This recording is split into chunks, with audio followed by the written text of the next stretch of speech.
नरेंद्र मोदी यांनी नुकत्याच त्यांच्या पार्लमेंटमधील भाषणामध्ये पुन्हा एकदा युनिफॉर्म सिव्हिल कोड म्हणजेच समान नागरी संहितेचा उल्लेख केला. आणि त्यांच्या या उल्लेखामध्ये त्यांनी समर्थनार्थ बाबासाहेब आंबेडकर आणि के एम मुन्शी या दोन विद्वानांची मतं मांडलीत. म्हणून या ठिकाणी हे समजून घेणं गरजेचं आहे की बाबासाहेब आंबेडकर आणि के एम मुन्शी यांचं नेमकं युनिफॉर्म सिव्हिल कोड संदर्भात मत काय होतं, जेणेकरून तुमच्या उत्तरामध्ये जेव्हा तुम्ही युनिफॉर्म सिव्हिल कोड बद्दल काय लिहिताय तर या दोघांच्या मतांच्या मदतीने तुम्ही तुमचं उत्तर स्पष्ट करू शकता. फर्स्ट अँड फॉरमोस्ट बॅकग्राऊंड समजून घ्या. जेव्हा संविधान सभेमध्ये ही चर्चा झाली तर अनुच्छेद 35 म्हणून या पूर्ण युनिफॉर्म सिव्हिल कोडच्या कन्सेप्टवर चर्चा झालेली आपल्याला दिसून येते आणि त्यानंतर याला अनुच्छेद 44 म्हणजेच डीपीएसपी मध्ये ठेवण्यात आलं होतं. के एम मुन्शी काय म्हणतात तर के एम मुन्शी खूप जोरदार समर्थन करतात युनिफॉर्म सिव्हिल कोडचं आणि ते हे म्हणतात की या युनिफॉर्म सिव्हिल कोड कारण कुठल्याही प्रकारे अल्पसंख्याकांवर अत्याचार होणार नाही, जो की युक्तिवाद केला गेला होता अनेक मुस्लिम नेत्यांकडनं.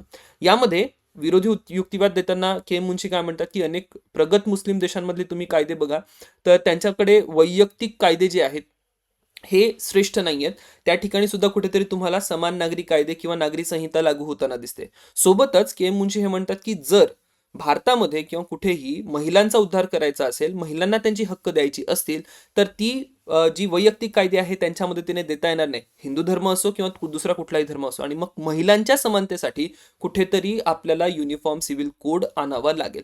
सोबतच राष्ट्रीय ऐक्यासाठी सुद्धा के एम मुन्शी म्हणतात की युनिफॉर्म सिव्हिल कोड जे आहे हे अत्यंत महत्वाचे आहे.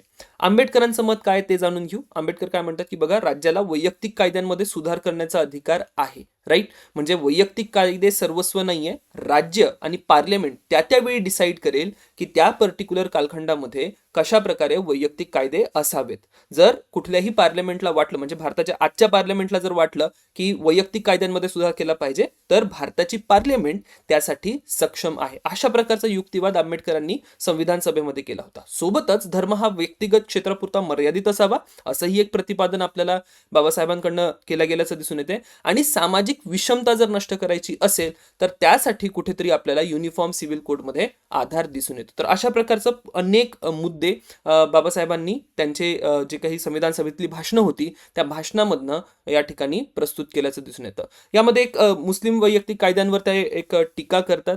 ते म्हणतात की बघा, स्वातंत्र्यपूर्व भारतामध्ये जे काही नॉर्थ वेस्ट फ्रंटायर प्रोव्हिन्स होता, म्हणजेच आजचा पाकिस्तानचा वगैरे भाग होता, या भागांमध्ये सुद्धा जे वारसा कायदे होते ते हिंदू कायद्यामुळे लागू व्हायचे. कुठेच आपल्याला मुस्लिम कायदे त्या भागामध्ये स्वातंत्र्यपूर्व कालखंडामध्ये लागू होताना दिसत नाही. म्हणजेच कुठेतरी आपण हे समजून घेतोय की युनिफॉर्म सिव्हिल कोड हे अत्यंत महत्वाचे ठरतील आणि कुठलाही वैयक्तिक कायदा जो आहे तो कधीच पार्लमेंटच्या